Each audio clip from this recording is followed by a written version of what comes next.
নমো ভগবতে বাসুদেবায়। আজকে শ্রীমদ্ ভাগবতের দ্বিতীয় স্কন্দের তৃতীয় অধ্যায়। দ্বিতীয় স্কন্দের তৃতীয় অধ্যায়টি পড়ার আগে পটভূমিকাটা আপনাদের জানা উচিত। এখানে মহারাজ পরীক্ষিত আমাদের সুখদেব গোস্বামীকে জিজ্ঞেস করছেন যে কি করা উচিত। আমার কাছে তো অবশিষ্ট সময় নেই, তো আপনি আমাকে দয়া করে বলুন যে মানুষের কি করা উচিত, কি শোনা উচিত, কার স্তব করা উচিত, কি এমন করলে সব কিছু করা যায়। তখন সুদ গোস্বামী তাকে ধীরে ধীরে বোঝাচ্ছেন যে দেখুন রাজন, যে এই ভগবান হচ্ছে পরমেশ্বর ভগবানের সেবাই সব থেকে উৎকৃষ্ট। সেই যে সুখদেব গোস্বামী যা যা তাকে বুঝিয়েছেন সেগুলো প্রথম দুটি অধ্যায়ে একটু একটু করে উল্লেখ করা আছে। আজকের যে অধ্যায়টি তৃতীয় অধ্যায়, শুদ্ধ ভক্তি হৃদয়ের পরিবর্তন, এখানে আপনারা জানতে পারবেন যে কোন দেবতার পুজো করলে কি ফল লাভ হয়। সুতরাং আমি শুরু করছি। শ্রী সুখদেব গোস্বামী বললেন, হে মহারাজ পরীক্ষিত, যেভাবে আপনি আমাকে মরণোন্মুখ বুদ্ধিমান মানুষদের কর্তব্য সম্বন্ধে জিজ্ঞাসা করেছেন সেই অনুসারে আমি আপনাকে উত্তর দিয়েছি। যে ব্যক্তি ব্রহ্মতেজ কামনা করেন তার বেদপতি অর্থাৎ ব্রহ্মা অথবা বৃহস্পতির আরাধনা করা উচিত। যিনি ইন্দ্রিয় তর্পণের পটুতা কামনা করেন তার দেবরাজ ইন্দ্রের আরাধনা করা উচিত। এবং যিনি পুত্রাদি কামনা করেন তার প্রজাপতিদের আরাধনা করা উচিত। যিনি শ্রী বা ধন কামনা করেন তার প্রকৃতির অধিষ্ঠাত্রী দুর্গা দেবীর আরাধনা করা উচিত। যিনি তেজ কামনা করেন তার অগ্নিকে আরাধনা করা উচিত। এবং যিনি ধন কামনা করেন তার অষ্টবসুর আরাধনা করা উচিত। যিনি বল এবং বীর্য কামনা করেন তার শিবের অংশ রুদ্রের আরাধনা করা উচিত। যিনি প্রচুর পরিমাণে শস্য কামনা করেন তার অদিতির আরাধনা করা উচিত। যিনি স্বর্গ কামনা করেন তার আদিত্যের উপাসনা করা উচিত। যিনি রাজ্য কামনা করেন তার বিশ্বদেবের উপাসনা করা উচিত। এবং যিনি জনসাধারণের মধ্যে জনপ্রিয়তা লাভ করতে চান তার সাধ্যদেবের পূজা করা উচিত। যিনি দীর্ঘায়ু কামনা করেন তার অশ্বিনী কুমারদ্বয়ের আরাধনা করা উচিত। এবং যিনি দেহের পুষ্টি কামনা করেন তার পৃথিবীকে পূজা করা উচিত।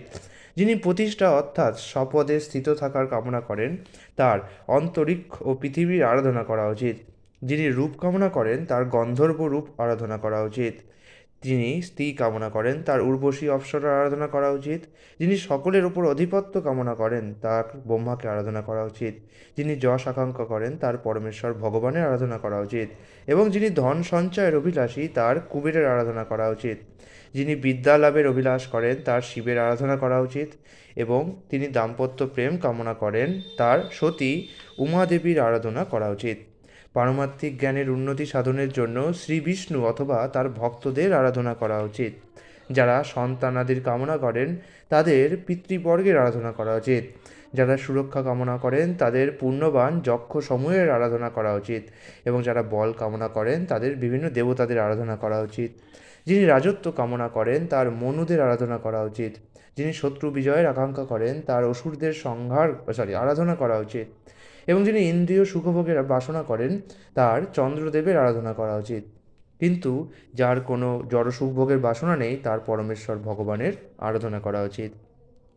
যে ব্যক্তির বুদ্ধি উদার তিনি সব রকম জড় কামনাযুক্তই হন অথবা সমস্ত জড় বাসনা থেকে মুক্তই হন অথবা জড়জগতের বন্ধন থেকে মুক্তি লাভের প্রয়াসী হন, তার কর্তব্য সর্বতোভাবে পরমেশ্বর ভগবানের আরাধনা করা। বিভিন্ন দেবদেবীর পূজকেরা এই পৃথিবীতে ভগবানের শুদ্ধ ভক্তের সঙ্গ প্রভাবে পরমেশ্বর ভগবানের প্রতি যে স্বাভাবিক আকর্ষণ রূপ অবিচলিত ভক্তি লাভ করেন তারই ফলে তাদের সর্বোত্তম কল্যাণ সাধিত হয়। পরমেশ্বর ভগবান শ্রীহরি সম্বন্ধীয় দিব্য জ্ঞান জড়া প্রকৃতির গুণের চক্রকে সম্পূর্ণরূপে নিবৃত্ত করে। এই জ্ঞান জড়া প্রকৃতির প্রভাব থেকে মুক্ত হওয়ার ফলে আত্মতৃপ্তি প্রদান করে এবং এবং অপ্রাকৃত হওয়ার ফলে মহাত্মাগণ কর্তৃক স্বীকৃত। কে এই জ্ঞানের প্রতি আকৃষ্ট না হয়ে থাকতে পারে? সৌনক বললেন, ব্যাসদেবের পুত্র শিল সুখদেব গোস্বামী ছিলেন একজন অতি বিদ্বান ঋষি এবং তিনি কাব্যের আকারে সব কিছু বর্ণনা করতে পারতেন। তার কাছ থেকে এসব বিষয় শ্রবণ করার পর পরীক্ষিত মহারাজ তাকে পুনরায় কি জিজ্ঞাসা করেছিলেন?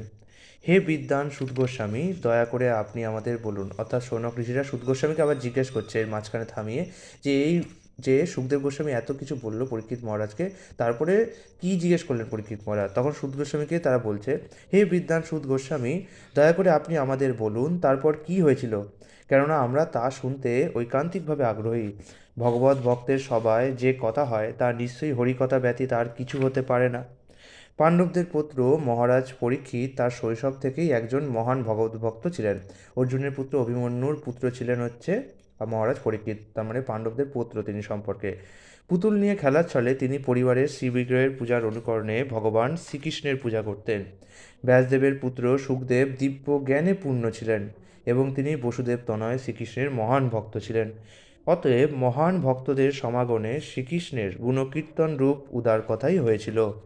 সূর্যদেব প্রতিদিন উদিত ও অস্তগত হয়ে সকলের আয়ু হরণ করেন, কিন্তু যারা সর্বমঙ্গলময় পরমেশ্বর ভগবানের কথা আলোচনা করে, তাদের সময়ের সদ্ব্যবহার করেন, তাদের আয়ু কেবল তিনি হরণ করেন না। বৃক্ষসমূহ কি বেঁচে থাকে না? কামারের হাপড় কি শ্বাসগ্রহণ ও পরিত্যাগ করে না? আমাদের চতুর্দিকে পশুরা কি আহার ও স্থির সম্ভোগ করে না?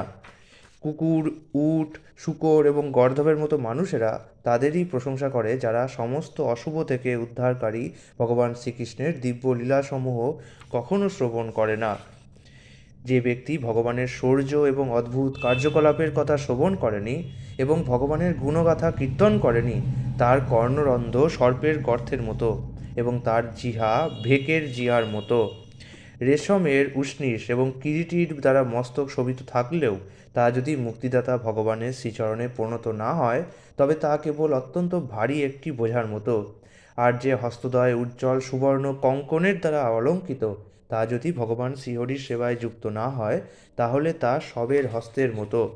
যে নয়ন শ্রীবিষ্ণুর শ্রীবিগ্রহ দর্শন করে না, তা ময়ূরপুচ্ছে অঙ্কিত চক্ষুর মতো। এবং যে পথ পরমেশ্বর ভগবানের লীলাভূমি বা তীর্থসমূহে বিচরণ করে না, তা বৃক্ষের মতো স্থাবর। যে ব্যক্তি কখনো তার মস্তকে ভগবানের শুদ্ধ ভক্তের চরণ রেণু ধারণ করেনি, সে জীবিত থাকলেও তার দেহটি মৃত। আর যে ব্যক্তি ভগবানের শ্রীপাদপদ্মের তুলসী দলের সুগন্ধ আঘ্রাণ করেনি, সে শ্বাস গ্রহণ করলেও তার দেহটি মৃত। হরিনাম গ্রহণ করা সত্ত্বেও যার হৃদয়ে দ্রবীভূত হয় না, নেত্র অশ্রুপূর্ণ হয় না এবং লোমসমূহ আনন্দে পুলকিত হয় না, তার হৃদয় অবশ্যই ইস্পাতের আবরণে আচ্ছাদিত। হে সূত গোস্বামী, আপনার বাণী অত্যন্ত মনোমুগ্ধকর। তাই আত্মবিদ্যা বিশারদ মহাভাগবত শ্রীল সুখদেব গোস্বামী মহারাজ পরীক্ষিত কর্তৃক জিজ্ঞাসিত হয়ে অত্যন্ত দক্ষতার সঙ্গে তাকে যে সমস্ত উপদেশ দিয়েছিলেন, সে কথা আমাদের কাছে কীর্তন করুন। ইতি শ্রীমদ্ভাগবতের দ্বিতীয় স্কন্ধের শুদ্ধ ভক্তি হৃদয়ের পরিবর্তন নামক তৃতীয় অধ্যায়ের ভক্তিবেদান্ত অনুবাদ সম্পূর্ণ হলো। আগামীকাল চতুর্থ অধ্যায়, যেখানে আমরা দেখতে পাবো যে সুখদেব গোস্বামী পরীক্ষিতকে সৃষ্টি কীভাবে হলো, সৃষ্টি কীভাবে স্থায়ী হলো, জগৎ কীভাবে হলো, এই বিষয়ে গুরু জ্ঞান দেবেন। আগামীকাল চতুর্থ অধ্যায় সৃষ্টি প্রকরণ। হরে কৃষ্ণ।